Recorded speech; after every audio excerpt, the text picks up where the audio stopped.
नमस्कार मेरे प्रिय श्रोताओं। आज मैं आपको लेखिका कुसुम भट्ट जी द्वारा लिखित एक कहानी 20वीं सदी की नायिका सुनाने जा रही हूँ। उससे पहले आप सबसे ये निवेदन है कि यदि आपको मेरा वाचन पसंद आता है तो प्लीज़ मेरे इस चैनल आइए सुने कहानी को सब्सक्राइब कर लीजिए और मेरी कहानियों को लाइक और शेयर भी। और हाँ, बेल आइकन ज़रूर दबा लीजिएगा जिससे कि आपको मेरी आगे आने वाली कहानियों की नोटिफिकेशंस मिलती रहें। तो आइए सुने कहानी 20वीं सदी की नायिका। फागुड़ी। इतिहास की धूल के गाढ़े मटमैले गुब्बार भरे बादल को चीरकर प्रकट हुई वो हरी गाल सी लचकती देह पर हरी रेशमी साड़ी, उसका चांदी का बॉर्डर फागुनी धूप में चमकता, जो कि हरी पहाड़ियों पर हिवाली काठी सुराहीदार गर्दन पर गुलबंद, दूधिया गोरे लंबे चेहरे की सुतवा नाक पर भारी नथ, जिसके मोती धूप में दिप दिप करते, पतली कलाइयों में कोहनी भर साड़ी के मैच की कांच की चूड़ियाँ, पाँवों में चांदी की पैजनियाँ छम छम छमकाती चली आ रही है। अभी उतरी हूँ, भीड़ की गंधाती आवाज़ों के नाकाबिले बर्दाश्त शोर को चीरती, जो कि अथाह जलराशि को चीरता जहाजी बेड़ा, आवाज़ें जो लुटेरों सी थम कर चेतना के किवाड़ धकियाती छल बल से आकर बैठ गई हैं। अलथी पलथी मारकर हमें यहीं रहना है किसी में हिम्मत कि निकाल फेंके बाहर? ठसाठस भरी इस लंबी बस की खिड़की से नीचे झांकती गहरी खाई में धरती की सतह फोड़ कर आती अवांछित आवाज़ें वहीं शताब्दियों की धूल उड़ाती अपनी नंगई में। हे प्रभु, इतिहास से निकले कंकाल कब पीछा छोड़ेंगे? कब मुक्त होंगे इनसे? वही औरत, वही जातिदंश, वही आत्मदेह का बलात्कार, वही चीखें। ओह काश एक पूरे दिन के लिए शून्य में हो सकती तो जी जाती एक उम्दा जिंदगी। एक पल के वास्ते भी कब मुक्त किया? युगों का इतना शोर, लगता कि पागल हो जाऊंगी। ये वर्तमान के यात्री हैं या भूत के? गोया इतिहास एक अलग ग्रह है अंतरिक्ष में, उसकी अपनी स्वायत्तता। खगोल शास्त्री ने किसका कंकाल निकाला? अभी मेरे पीछे की सीट पर बैठे दो युवक कई 100 वर्षों के तल पर जा बैठे हैं। पौराणिक कथाओं के प्रसंग में पहाड़ की स्त्री की व्याधि कथा मैं फट पड़ना चाहती थी। चुप रहो मूर्खों, कुछ नहीं होगा, कुछ नहीं बदलेगा, वही है सब कुछ। थोड़ा काट छाट कर, थोड़ा आधुनिकता का जिरह बख्तर पहनाकर। ये नहीं सुनते। ताज्जुब है, मैंने आवाज़ का भारी मत पत्थर मारा, फिर भी तो मैं अपने ही अंदर के तहखाने को सहला रही हूँ। वर्तमान का भेड़िया मुझे निगलने को दौड़ रहा है। बीड़ी, सिगरेट, कच्ची दारू, पेट्रोल की मिली जुली दुर्गंध को फेफड़ों में भरने अभिशप्त मेरी सांसें तेजाब भर रहा है भीतर। किसी तरह भारी भरकम बैग को खींचती बीच सड़क में उलट दिया था, गोया सदियों का जमा अवांछित। गार्गी, आ गई बेटा। दो झुर्रीदार हथेलियों ने लपक कर चाहा था बोझ, लेकिन रह गए हाथ कप कपा कर। लाइए माँ जी, हम उठा लेते हैं, उस पार ही रखना है ना। कुछ हाथ लपके थे बोझ थामने। कांपते हाथों ने चैन की सांस ली। सुखी रहो बेटा, मुक्त कर दिया बोझ से। माँ के चेहरे की झुर्रियों के बीच धूप की रेखाएं हैं। जब बोझ सहन करने की कुवत न रही, इन्हीं मजबूत हाथों ने थामकर मुक्त कर दिया हमें। धूप की रेखाओं के बीच पहाड़ की अनगिन माओं के चेहरे की धूप चौंधा मार रही है। हम सब सामान ही थे रद्दी। काश समय की सड़क को पीछे मोड़ने की युक्ति मिल सकती तो हटा पाती वो अवांछित किस किस पल में, कहाँ कहाँ, किस किस ने खिलने से रोके रखा था जिंदगी का बेहतरीन फूल, जिसकी कोमल पंखुड़ियाँ कुछ झुलस गईं, जो कुछ बची जैसे तैसे वो चिंगारी बन गई। इतिहास की राख के नीचे की चिंगारी अब सब जला डालने को बेचैन। तो सुलभ मैत्रेयी आकर बोली थी, इस कीचड़ काई को हमें ही धोना है गार्गी। जहाँ जहाँ कोने में अंधेरा दिख रहा है ना, पहाड़ में हमें मशाल जलानी है, वरना समय हमें कोसता रहेगा। तो हम तीनों ने अपनी संस्था का निर्माण कर लिया था, जिसके तहत मैं आई हूँ। वे दोनों हफ्ते भर से पहाड़ के उस अंधेरे हिस्से में हैं जहाँ आज भी लगती है स्त्री की बोलियाँ और आंखें करती हैं उन अंगों की तहकीकात। लंबी लाइन 10 से 30 40 वर्ष तक। बीच रास्ते पर नहीं बेटा, इधर, इस तरह। माँ घबराई सी मेरा हाथ खींचने लगी, लेकिन मेरी जिद वर्षों की मन के तहखाने में क्रूर हुई हाथ छुड़ाकर ठहरी। जीप के भोंपू से विचलित ले गई नदी के ऊपर पुलिया पर एक टुकड़ा इतिहास इधर भी उलटने लगी हूँ। माँ फिर रोकती है। नदी के ऊपर नहीं गार्गी, किनारे हो जा। मैं नदी को देखती हूँ, बहुत सालों बाद, जैसे किसी सुखानुभूति को पकड़ने की कोशिश में। कहाँ रीत गया इसका पानी? तब लबालब कितनी भरी लगती थी यह नवयौवना सी इठलाती, मान से भरी पूरी। कहाँ खर्च हो रही है पृथ्वी की दुर्लभ जीवनदायिनी शक्तियाँ? पूछना चाहती हूँ। आंखें भर आ रही हैं। और तुम्हारा पानी? कहीं से फूटता है स्वर। मेरा पानी? डुबकी लगाती हूँ अपने भीतर। यहाँ पत्थर ही मिलते हैं, एक दूसरे से रगड़ खाते, आग पैदा करते। मेरा पानी तो सूखते सूखते आग बन गया। मुझे चक्कर आने लगा है, युगों का चक्कर। जाने कितने 100 साल बेताल से लटक रहे हैं पीठ पर। प्रजनार्थ महाभागाः पूजा ही गृह दीप्तयः स्त्रियः त्रियश्च गहेषु विशेषोडान्ति कथन अपत्य धर्म कायणी शुश्रूषा रतिरुत्तमा द्वाराधीस्तधा स्वर्गः पितॄणामात्मनश्च यत्र नार्यस्तु पूज्यन्ते रमन्ते यत्र देवता यत्र तास्तु न पूज्यते सर्वास्ता त्राफला क्रिया। सेठानी दादी, वो पास आ चुकी है। माँ मेरी जिद से हताश दूसरी ओर लौटकर पुलिया पर बैठ गई है। मैंने देख लिया था दूर से कि तुम हो, पहचान लिया इतने वर्षों बाद भी। वो चिहुकने लगी है। मैं हाथ में पकड़ी बिस्लरी की बोतल से बचे हुए पानी से चपाके चेहरे पर मारती हूँ। वर्षों की धूल धुल रही है, चेहरा साफ साफ दिखने लगा है। अब मैं प्रकृतिस्थ हूँ, दुबली सी वो 12-13 वर्ष की लड़की यहाँ इस रूप में। मेरे आश्चर्य की सीमा नहीं है। माँ उसके चेहरे को एकटक देख रही है। ये देखना भी सतह के नीचे का कुछ तलाशना जैसा है। फागुनी? कौन फागुनी? वो झोला पुलिया पर रख माँ से कुछ दूरी पर बैठ गई है। फागुनी हूँ दादी, खंतिया की बेटी फागुनी। तुम्हारे साथ मुँह अंधेरे गोबर मिट्टी से खलिहान लीपा करती थी, भूल गई? तुम्हारे साथ जंगल जंगल दौड़ती थी, वो हरी कुलबुली घास, वो लकड़ियों के गट्ठर। वो माँ को देखती रही एकटक। याद आया कुछ? फिर कोह की फगुआई कोयल सी, वही उसका पंचम स्वर। माँ असमंजस में। अच्छा, वो खंतिया की बेटी फागुड़ी, वो तो मर चुकी थी। बल खंतिया ही तो लाया था खबर कि उसकी बेटी ने नदी में छलांग लगा दी। हमने तो उसके लिए शोक भी दे दिया, चूल्हा भी नहीं जलाया था उस रात। माँ इतिहास की सीढ़ियाँ उतरने लगी कि उचक कर ऊपर आ लगी। और मेरी पगली बेटी, रो रो कर बुरा हाल था इसका, कहती रही तुम सब ने मार दिया मेरी फागुड़ी को। हम भला क्यों मारते उसे? बेचारी लड़की, उसने नदी में छलांग लगा ही दी थी तो कोई क्या कर सकता था? यही तो बोला था खंतिया ने हमको रोते रोते। कच्ची दारू पीते, उस पर कोदो की मोटी मोटी रोटी भकोसते। हमने तो शोक मनाया उसकी बेटी के वास्ते, और वो कमबख्त खाता ही रहा। छी, कैसा बाप था तेरा। अतीत के धूल के कण मेरी आंखों में किरकिरी करने लगे हैं। बहुत देर खड़ी यात्री बस घर घर करे आगे बढ़ रही है।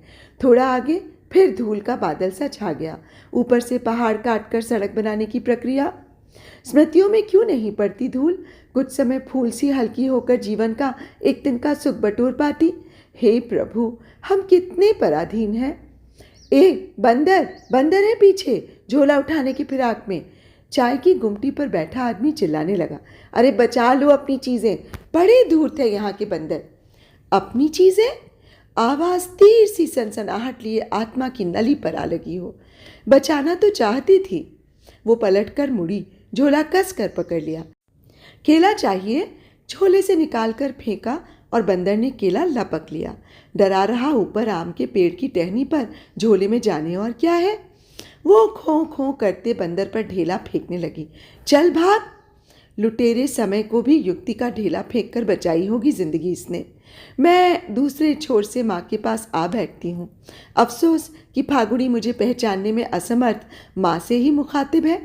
वही तो बताने जा रही हूँ सेठानी दादी। सेठानी? माँ को गोया गाली लगी हो।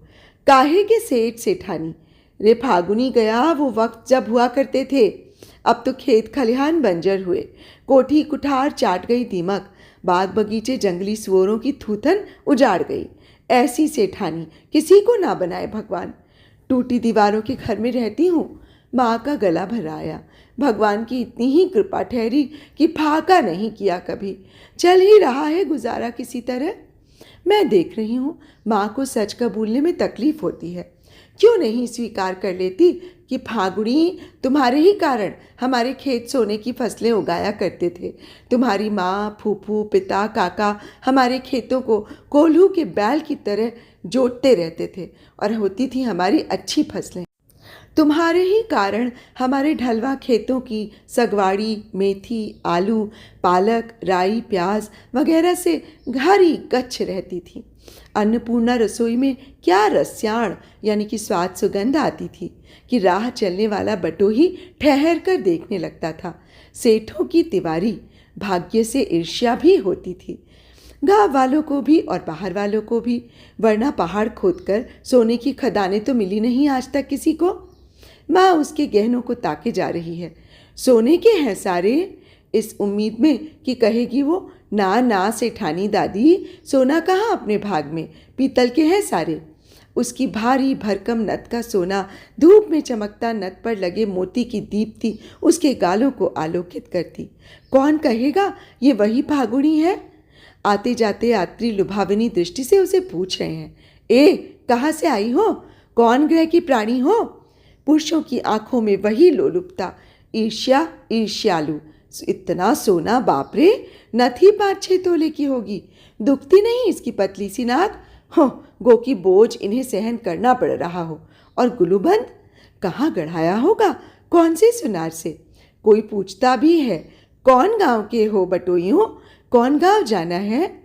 माँ आदतन अपनी समूची कुंडली बाँचने को होती है। वो देखो, वो मेरा गांव, उस पहाड़ी पर। उंगली से इशारा करती बूढ़ी औरतें थैला पुलिया पर रख माथे पर हथेली की छाया कर उचक कर कह रही हैं, कौन सी पहाड़ी? उधर जहाँ धाम नहीं आता। हाँ हाँ, वही गांव, वहीं हमारा बड़ा सा घर था। अब तो कमबख्त भूकंप से टूट रहा है। इन पहाड़ों पर भूकंप भी तो कैसा भयानक आता है। बटोही स्त्रियों की आंखों में आतंक पसरने लगा है।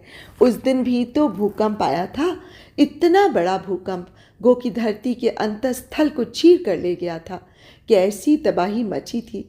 हे प्रभु, कहीं ना आए ऐसा भूकंप जिसके आने से देह तो साबुत रहे पर भीतर कांच सा किरच किरच टूट कर बिखरता रहे। तुम्हारी बेटी है? फागुनी को इशारे से पूछ रही हैं बूढ़ी औरतें। मुझे तो अजनबी समझ रही हैं जो उनके साथ बैठ गई हूँ। माँ का चेहरा फक बुझ गया। अभी जिसमें टिमटिमा रही थी वही धुंधली रोशनी वाली लालटेन जिसे जलाकर नीमदारी के आगे छज्जे की पठाल पर रख रही थी मैं।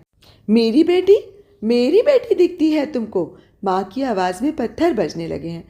अरे दगन्यों यानी कि साथियों, कुछ तो सोच समझ कर बोला करो। ये तो हमारी औजियों की बेटी है। इसका बाप ढोल दमाऊ बजाने वाला ठहरा, माँ हमारे कपड़े सिलने वाली ठहरी। ये ठहरे दास। माँ धारा प्रवाह बोल रही है। बस, मैंने माँ को इशारा न किया होता आंखों से तो फागुनी की भी विवस्त्र होती काया।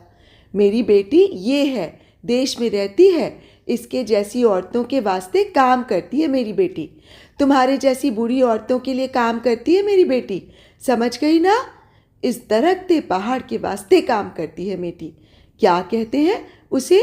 Social work. हाँ, वे तीनों उजबक सी माँ को ताके जा रही हैं। उनकी समझ में नहीं आ रहा है कि गवई, गोरी, चिट्टी, ठिगनी, दुबली, वाचाल बूढ़ी की लंबी चौड़ी गदबदी सांवली मर्दानी बेटी क्यों? मेरे बॉयकट बाल, उड़े रंग की जीन्स, उस पर देर से पसरी चुप्पी, गो की जले भुने होठ सिल दिए गए हों। वाचाल माँ की घुन्नी लड़की, उनकी विस्फारित आंखें देख रही हूँ, साथ ही फागुनी का चिहुकना भी सुन रही हूँ। ये अपनी दिशा है सेठानी दादी। फागुनी ने माँ के घुटने पर स्नेहिल हथेली का दबाव बनाया ही था कि माँ ने बिदक कर खिसका ली है पंच तत्वों की काया। अपनी औकात में रह छोरी, झुर्रियों के बीच चुंधी आंखों ने तमक कर गोली दागी हो गोया। गहने और रेशमी कपड़े पहनकर कोई भूल सकता है अपनी औकात? फागुनी अब मुझे देख रही है, एकटक। उसे यकीन नहीं हो रहा। मेरी तब्दीली देख चकित हिरणी आंखें कुछ खोज रही हैं। ये मर्दाना रूप क्यों? उसकी चुप्पी से सवाल उछल कर आने लगा है। वो दुबली सांवली किशोरी पीठ पर लंबे बालों की 2 चोटियां झुलाती गांव भर में उछल उछल कर एक कोने के घर से दूसरे कोने के घर के भीतर सेंध लगाती। कभी सांवली शाम के आंचल में फागुनी की बाहें पकड़कर पंचायती चौक में बोलती, ए सुनो, फागुनी भी खेलेगी हमारे साथ। नीम अंधेरे में अपने घर के आगे छोटी लालटेन प्रतिमा भी रखती थी, जिसके इर्द गिर्द कई पतंगे आपस में टकराते और भी गायब करने लगते कालिक लगे कांच के भीतर से आती धुंधली वो रोशनी। प्रतिमा अफसोस जाहिर करते माथे पर हाथ मारती, हे गार्गी, इस फागुनी लाई क्यों? इसे खिला नहीं सकते हम। मगर क्यों? मैं पूछती। वो मेरे कान में फुसफुसाती, मेरी माँ ने देख लिया तो नहला देगी ठंडी पानी से अभी। प्रतिमा की माँ ऊपर के हिस्से में रसोई में लकड़ियों को गंगा जल से धोकर खाना पकाती थी। वो बेटी को भी रसोई में नहीं आने देती, इसी शंका के चलते कि न जाने कब मासिक स्त्राव होने लगे। प्रकृति के नियमों पर किसी का वश थोड़े ही चलता है। वो स्तनों पर धोती की गांठ बांधने से पहले ब्लाउज पेटीकोट उतार कर रख देती थी। धोती से ऊपर हिस्सा ढकने की कोशिश में नीचे हिस्सा घुटनों तक अनावृत हो जाता, तो घर में खेलते बच्चे बरामदे से देखते, मुंह हथेली पर रखे हंसते और प्रतिमा को चढ़ाते। प्रतिमा बच्चों को मारने दौड़ती। कुछ पता भी है, मेरी माँ देवता की बेटी है, तुम्हें श्राप देगी तो भस्म हो जाओगे। हाँ। प्रतिमा की माँ का गांव बहुत दूर था, हिवाली कोठी के नीचे ऊंची चोटी पर। वहाँ एक पौराणिक मंदिर के पुजारी की बेटी थी वो। कुछ संस्कृत के श्लोक कंठस्थ थे, कुछ रामायण के, महाभारत, गीता, श्रीमद् भागवत के कुछ प्रसंग मुँह जुबानी याद थे। वो हमारे घर छाछ लेने आती तो फागुनी के कुनबे को सुनाकर ऊंची आवाज़ में गाती, ढोल गवार शूद्र पशु नारी, ये सब ताड़न के अधिकारी। सुनते सुनते खींचकर एक बार मैं बोली थी, ताई तुम भी तो नारी हो। उसने मुझे उजपक देखा, बेवकूफ़ लड़की, मुझ जैसे नारियों के बारे में थोड़ी ना कहा है तुलसीदास ने।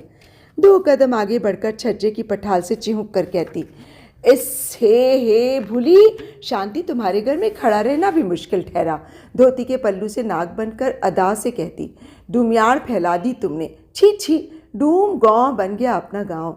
वो नदी से पूजा के लिए पानी लाती तो भूल से भी किसी का स्पर्श हो जाता तो गाली देकर पानी गिरा देती और दोबारा नदी से पानी भरते हुए 8-10 बार पीतल की गागर को मांजती। इसी सनक के चलते एक सुबह नदी में नहाते वक्त गायब हो गई। नदी किनारे सिर्फ धोती मिली थी, पत्थर पर हवा में फुरफुराती। फागुनी भी तो कुछ इसी तरह गायब हुई थी। अपने गांव से कोसों दूर हरे पानी के नयार में उसकी लाल टेरालीन की साड़ी नदी किनारे गुब्बारे से फूल कर उड़ने को हवा में।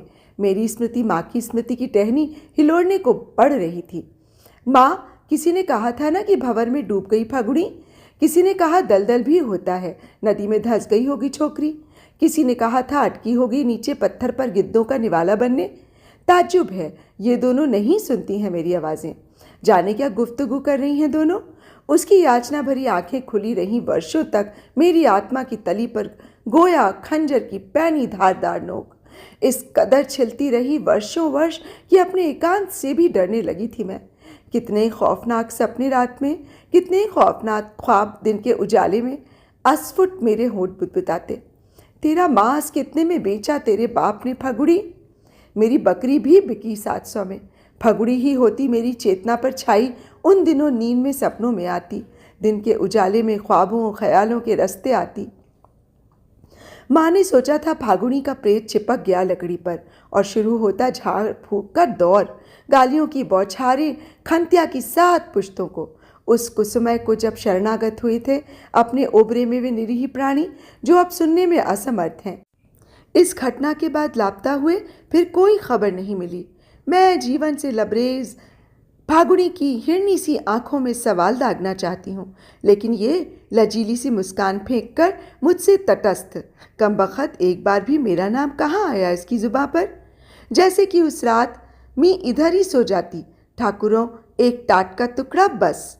उसकी खंबे पर चिपकी थर थराती देह लालटेन भी धुंधली रोशनी में दिखी। अरे फगुड़ी, तू आई कब? लालटेन जलाकर नीमदारी के खंभों के बीच पत्थर पर रखने की मेरी नियमित नियति के बीच मकड़ी सी फंसी खंत्या की छोरी मुझे बुला रही है मेरे नाम से। चिहुक उठी थी मैं। अगर बाघ तुझे उठाकर ले गया तो? अमूमन वो मुझे ठाकुरों के संबोधन से ही बुलाती और झिड़की भी सुनती। देख खंत्या की छोरी, मुझे ठाकुर वाकुर मत बोला कर, हम दोनों तो सहेली ठहरी। खिलाती हूँ ना मैं तुझको अपने साथ, अपने मन की बात भी तुझी से कर पाती हूँ, समझा कर खंत्या की छोरी।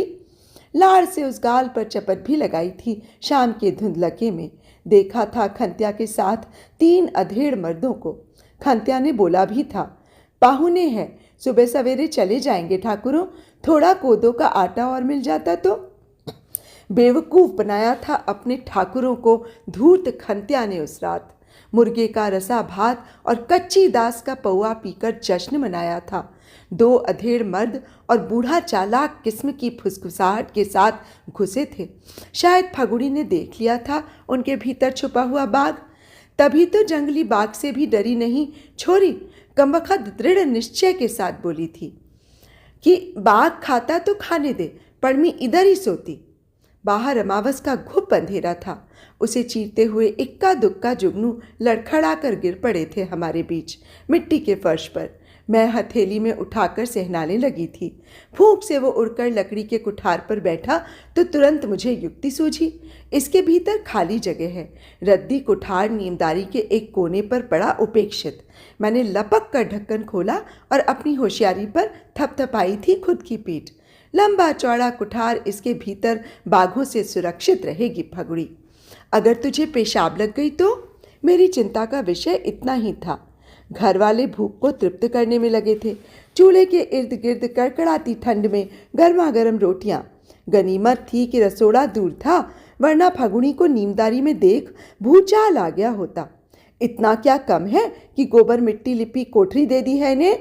दादी मुंह से नहीं कहती थी, पर एहसास दिलाती रहती। मी तो रात को नहीं जाती पेशाब, कभी नहीं लगती मुझको। वो खुश थी कि एक रात की ही तो बात है। निश्चिंत सो गई थी मैं। सुबह चिड़ियों के जागने पर कुठार का ढक्कन खोलना है। बेचारी फागुड़ी, हे विधाता, क्यों भेजा इस प्यारी लड़की को घर वालों ने उस खंत्या के घर? मेरी बहन होती फागुड़ी। अब इस कालिक से भरी लालटेन को फोड़ दूंगी। कितनी बार कहा था माँ से मैं साफ कर दूं इसका कांच, लेकिन अंधेरे में रहने की आदि माँ ने घूर कर बरच दिया था। रहने दे, मैं खुद ही कर लूंगी, तू तो फोड़ ही देगी इसे। एक ही लालटेन बची है। माँ भी ठीक ही कह रही थी। दादी के हाथों टूटी थी 2 लालटेन। कहा था झुंझलाकर, चिमनी जलाओ, चिमनी हवा से बुझ भी गई तो कोई बात नहीं, अंधेरा जख्म तो नहीं न देगा जैसे कि ये चुपता हुआ कांच। आह, टीस मारती इसकी पीड़ा। हे राम, कितना सुंदर सपना था। आधी रात के सन्नाटे में पहाड़ तोड़ती उस चीख ने तोड़ दिया। एकदम आंख खुली, खिड़की से देखा 3 आदमी एक टाट की बोरी को घसीटते हुए ले जा रहे थे। अकपकाई सी मैं दरवाज़ा खोलकर बाहर निकली। वे अंधेरे में गायब हो गए। कुठार के पास पहुंची, ढक्कन खोला तो खाली जगह पर छिपकली मरी पड़ी थी। सुबह गांव भर में अजीब सन्नाटा सा दिखा। लोग फुसफुसा रहे थे। खंत्या ने बेच दी लड़की, बंद बोरी में ले गए फगुड़ी को जाने कहाँ। मर ही न गई हो तो घुटकर छोरी। हे राम, लेकिन खंत्या से किसी ने भी नहीं पूछा कि क्यों किया ऐसा। बहरहाल खंत्या पौआ पीने में व्यस्त रहता। उसकी औरत कभी कभी बेटी को याद करके ज़रूर रोती। और 1-2 पहर फागुड़ी वापस लौट आई। कब भी नहीं जाती मैं उधर। मौका मिलते ही गोठ में गाय की ओट में उसने उघाड़ा अपना 12 साला बदन। कंचे के आकार के वक्ष पर खिलते मांस को नाखून से नोचा गया था बुरी तरह।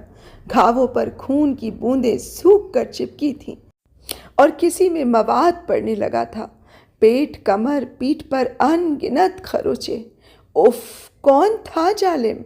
मेरे पूछने पर सिसक सिसक कर उसने कहा, 3 या 4 थे। पेट के नीचे का हिस्सा पेटीकोट से ढका था। अचानक उसने पेटीकोट ऊपर किया। जांघों पर भी जख्म जो खुजली पीड़ा से टीस रहे थे। जांघों के बीच वो हथेली से पीड़ा दबाते हुए कराह रही थी, मी तो नहीं जाती अब कब भी। खंत्या भी बोला था, नहीं भेजता मैं अपनी छोरी को, सालों को जनाना पालना भी नहीं आता। मेरे सामने समय का वो टुकड़ा बीभत्स हंसी हंस रहा है। देखा, पशुओं से भी बदतर जिंदगी। मैं अलसा कर उठने लगी हूँ। फागुनी, चाय पिलाती तुझको, चल पार चलते हैं उस दुकान में। सहसा माँ को कुछ याद आया, दुकान में बैठकर फागुनी बता न पाएगी। माँ फिर बैठ गई है। खंतिया ने साल भर बाद फिर भेज दिया था फागुनी को। कहता था, अब की अच्छा आदमी है, बूढ़ा ज़रूर है पर जनानी पालना जानता है। खेती बाड़ी है, कुखड़ी यानी कि मुर्गियाँ भी पालता है, तो भैंस भी। बूढ़ा तो मर खप गया होगा अब, माँ उससे पूछ रही थी। ये फिर चोर नज़रों से देख रही है मेरी तरफ। मुझे पूछना चाहिए इससे, लेकिन ये तो अपरिचितों सा व्यवहार कर रही है। कमबख्त बताती क्यों नहीं? मेरा धैर्य चुकने लगा है। बूढ़ा जिंदा होगा या मर खप गया, मुझको तो खबर नहीं हुई। उसको साल भर बाद ही छोड़ दिया था। पर सेठानी दादी बाबा ने ठीक ही कहा था, जनाना पालना आता था बूढ़े को। कुछ ही महीनों में गदरा गया मेरा बदन। कभी मुर्गी पकाता, कभी दूध भात। मैं तो खेतों में चली जाती और एक शाम मिल गया वो। बोल भी, जल्दी बोल कमबख्त, हम सांस रोके सुनने को बेताब। वो कौन? रावत, एक गबरू जवान सड़क बनाता दिन भर, रात को कुखड़ी यानी कि मुर्गी की तंगड़ी चाहिए होती उसको, और अंग्रेजी दारू।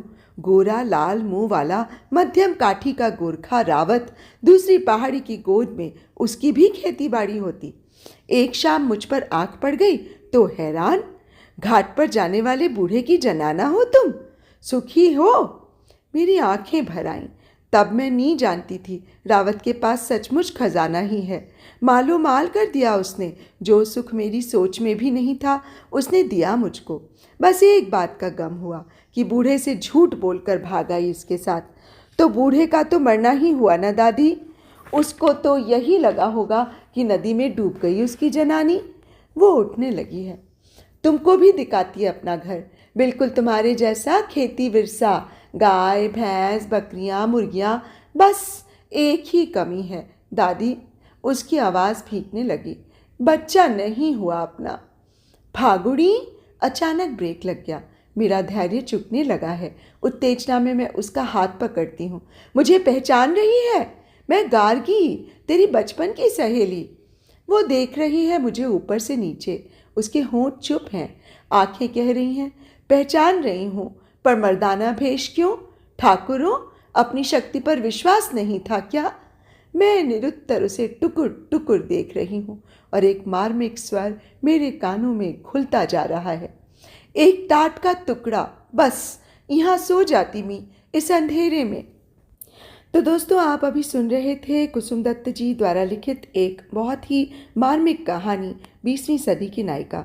दोस्तों, आपको कहानी और मेरा वाचन कैसा लगा? यदि हो सके तो कमेंट बॉक्स में ज़रूर बताइएगा। तो अब इजाज़त दीजिए, अगली कहानी के साथ फिर बहुत जल्द आपसे रूबरू होंगी। तब तक के लिए नमस्कार।